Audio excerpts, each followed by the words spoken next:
if you were expecting James Brown's The Big Payback on this, I don't want to get in trouble.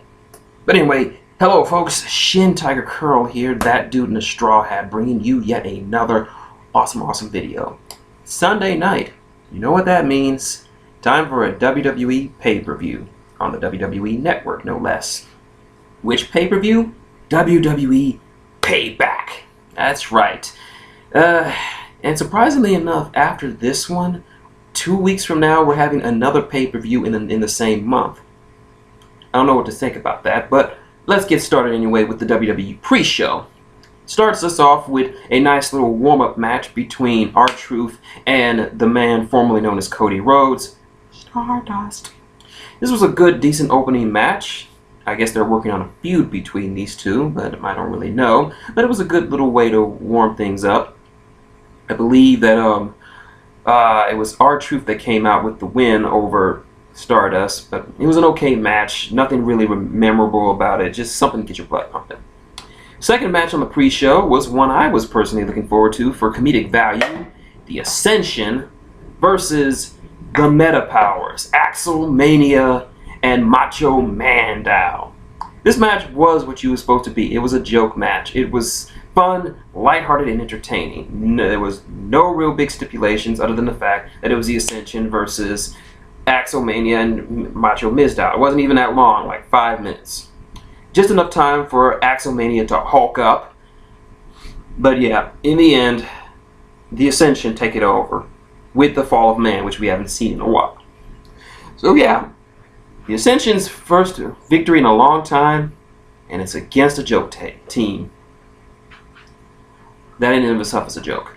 But anyway, moving on to the main big show. Our first match, our opener, will be Dolph Ziggler versus Sheamus.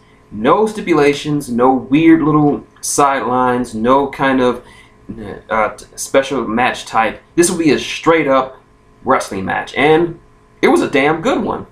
Sheamus continues to show that he can go with the best of them, and Dolph is one of the best of them. It was an awesome, epic back and forth match between a power wrestler like Sheamus versus a more technical counter specialist like Dolph Ziggler.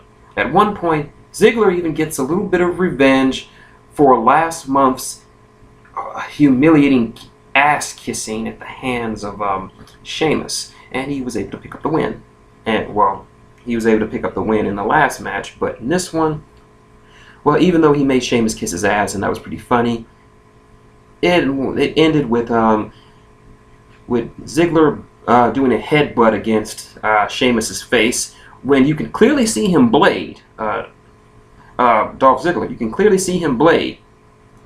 So in the end, he eats a bro kick from Sheamus. 1, 2, 3. Sheamus gets his win back. Great opening matchup. So doesn't know how you feel about blading, but it's there. Next match. WWE Tag Team titles are on the line as the New Day defends against the Masters of the Universe, Cesaro and Tyson Kidd. 2 out of 3 falls. And this one was worth 2 out of 3 falls. These guys have always had great chemistry together, all of these guys involved. And it was just enjoyable to watch. Cesaro and Tyson Kidd looked fucking phenomenal out there. They took the first fall. The second fall, of course, was taken by the New Day. It was a nice little back and forth matchup. Didn't seem like one team had the advantage. The end, while a lot of people hated it, came with, especially you, Sub-Zero, I know you're watching. The end came when the referee's back was turned. Xavier Woods took off his New Day jacket, slid in the ring, and did a small package on Cesaro. The ref, not seeing his head and only seeing a black behind, just thought it was Kofi and pinned 1, 2, 3. New Day steals it. So yeah. A lot of people didn't like the end, but I personally thought it was very good to show off how douchebaggy these guys are. I like this heel run by the New Day, so they pick up the win. Next matchup, I'm trying to remember. I really need to start taking more notes again. The bill for this one was pretty deep. Well, let's see. That was that, and that, and that. I'm trying to hold on. I'm gonna quickly pull up the yeah,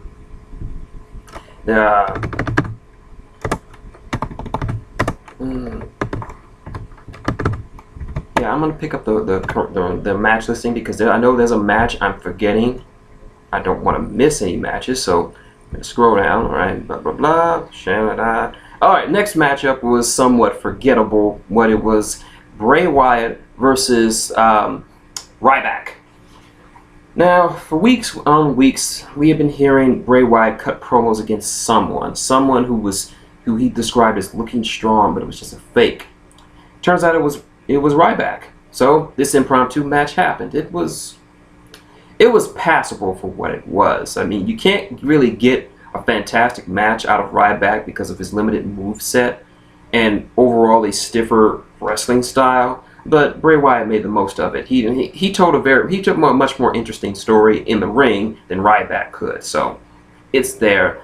Needless to say, Bray Wyatt wins this after ramming Ryback's ribs into an exposed turnbuckle and hitting him with the Sister Abigail.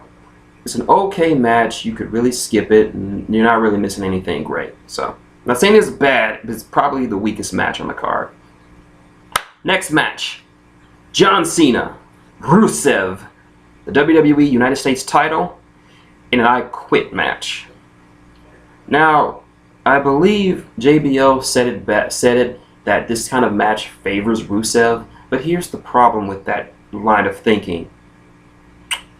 John Cena has never lost an I Quit match, and he's been in a lot of them. He has never lost. I think they were just trying to, once again, portray John Cena as the underdog, which he is not. But yeah, I didn't agree with that little part. But otherwise, this was a fantastic fucking match. It was very, very physical, very brutal. It just showcased how prideful these two men are. They took some spots in this one that just were amazing and just wonderfully brutal. There was a botch towards the beginning, towards the middle, where Rusev tried to do the Alabama Slammer on Cena through a table, and I don't know whether he just took it easy on him, or he wasn't comfortable with the move or doing it on a table, but he tried to flip him over, but it looked like he just tried to lay him down on the table, and it came off looking stupid. And Rusev sold a lot of the hits very well. He looked like he was in genuine pain. I'm not saying he wasn't. I'm just saying he looked like he was in genuine pain. At points, when the ref saying do you quit, Rusev just had his mouth open in an utter expression of agony, like when you stub your toe or when somebody hits you in the nuts. It's just, you just can't react. You just that. There was another good spot at towards the entranceway, and John Cena AA'd Rusev behind this LED barricade or whatever, and pyro just went off around him. And to Rusev's credit, despite being burnt being probably burnt, he didn't quit. He just said net. And people were actually responding to that. People were getting behind Rusev on this one. And John Cena was like, did you not just see what the fuck I did to him? So anyway, he introduces a bike rack, which gets used against him. Rusev brings him back into the ring, puts him in the accolade, and John Cena just passes out. And Rusev incorrectly believes that he won. Did anyone tell Rusev that the point of an I Quit match is to get your opponent to say I quit? Doesn't matter if they pass out or what have you. They have to verbally say I quit. No. So he decides to pick apart the ring, undoes the top rope buckle, takes it off, brings out a bottle of water, douses it on him. Then he looks like he was going to do the accolade with the ring rope, but John Cena recovers, puts him in the STF with the ring rope, and he's shouting something in Bulgarian or Russian. I don't know what the fuck kind of language he speaks. I'm not trying to be racist or nothing, but I just don't understand it. And he's just like, no, this is not Cena. And then Lana's like, no, he quits. So I guess that's enough for him. I guess he was saying he quits in Bulganese or whatever. I'm sorry. And John Cena retains. No surprise there, but it was an awesome, awesome match. Watch it. Backstage, the New Day are celebrating with a glass of milk, and I love this with this promo that they did. I'll tell you why. Xavier Woods is talking, and they're all drinking milk out of champagne glasses. And he's like, "We are the perfect role models for today's youth. We don't spit, we don't cuss, and we don't complain." And Byron Saxton informs them that in 2 weeks, at the Elimination Chamber pay-per-view, they will defend those titles in the first ever Tag Team Championship Elimination Chamber match. And as soon as he said that, Big E spat, Kofi cussed. No, wait. Big E spat out his milk. Xavier cussed. And Kofi started complaining. I like that little continuity thing they did there. But yeah, I'm starting to dig the New Day as heels now. So yeah, there's that. That was an interesting little tidbit. So, next matchup. Tag Team Divas match. The Bellas versus Tamina and Naomi. This was an okay match. This was a good match by Diva standards. My only gripe with it is that Naomi still used the rear view. Why in the name of sanity would you do something like that? I like Naomi's darker outlook. I like her heel turns. Like, they don't give us chances, we just gonna take them. It's a far departure between the choices for heels for the Divas division. Either be bitches or be crazy. This is just being, I'm frustrated, I'm taking what's owed to me. The rear view is not a move for this type of character. It was okay when she was a Funkadactyl, but not okay as a heel, especially in a heel going this route. It's ridiculous and it ruins her credibility. Seriously, get a better finisher. But needless to say, Tamina and Naomi pick up the win. It was a good match. I hate the rear view. Hate it. Next match. Neville versus His Highness, the Barrett of Bad News, Wade Barrett, King Barrett the First. Like all their matches, these two have amazing chemistry, with Barrett's more roughhousing, bare-knuckle brawler style versus Neville's high-speed, agile, and high-flying style. It was a fantastic back-and-forth match. Unfortunately, Barrett decides that he doesn't want to wrestle anymore, so he gets purposefully counted out, giving the win to Neville. When Neville's back is turned, he attacks him and tries to use his scepter on him. Neville in hand of that, and he gives him one of those suplexes. The guy is surprisingly strong for a guy his size. And then he goes up top for his red arrow, which he hits. Not the end of this feud yet. And now, it's time for the main event. Seth Rollins, Dean Ambrose, Roman Reigns, Randy Orton. Fatal 4-way for the WWE World Heavyweight title. Now, you should also notice that this is also the second time in a row that the Shield members have all main evented Payback. In fact, the entire main event is people who main evented last year. Last year's main event was Evolution versus the Shield. Now we have Randy representing the Revolution and the Shield now gone their separate ways. And this was a fantastic fucking match. It had interference from, of course, J&J Security and Kane, who has decided to help Seth Rollins, even though he hates him, probably out of loyalty to Triple H. He had some nice little teamwork, nice spots. Roman Reigns looked incredible out there. Dean Ambrose looked like he belongs in the main event. Seth Rollins still looked like the smarmy little bitch that he is.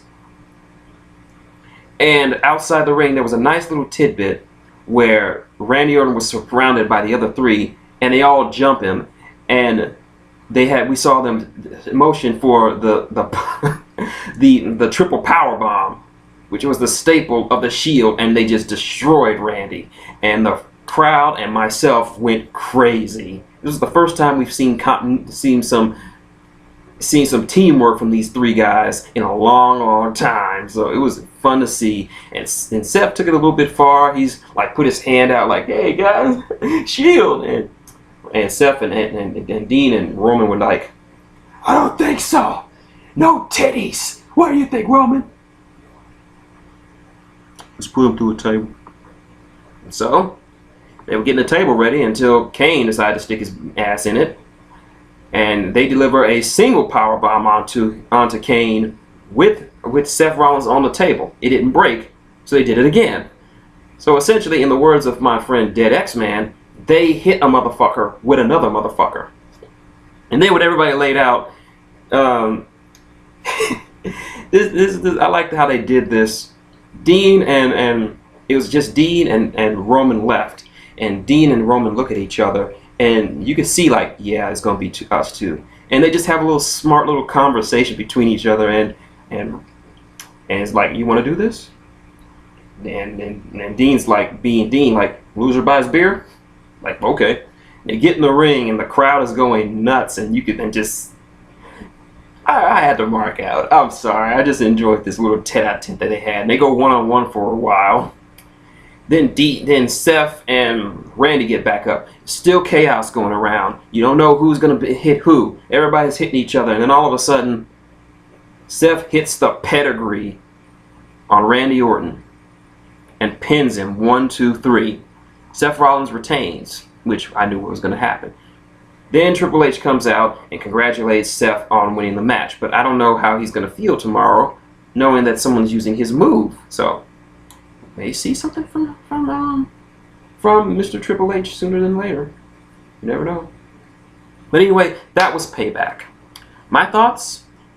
Like Extreme Rules last month, this was a very good pay-per-view. It's all the matches, while some of them weren't booked as well, they were done very well. The wrestling was excellent in a lot of them. The only ones I didn't really care for or thought was the weakest match was Bray Wyatt Ryback. That was the weakest match in the card. Cena and Rusev was awesome. Main event excellent, like last year's. So there's that. So what's going to happen tomorrow night? You have to tune in and find out. And that's my video review of WWE Payback 2015. If you like what you see, link, comment, subscribe below. Got any questions or comments or just want to talk about it? Leave them below, I'll get back to you. Or if you want to support the channel, click an advertisement or two. It literally takes a second out of your day and it helps out the channel a lot. Or if you want to donate directly, tip jar's up there. Drop $1 in there, I could always use a taco. And also for new subs or new commenters, you get a cookie. So, until next time, shintigercurl, that dude in the straw hat saying good night. And Dean and Seth, I think you might have fucked up.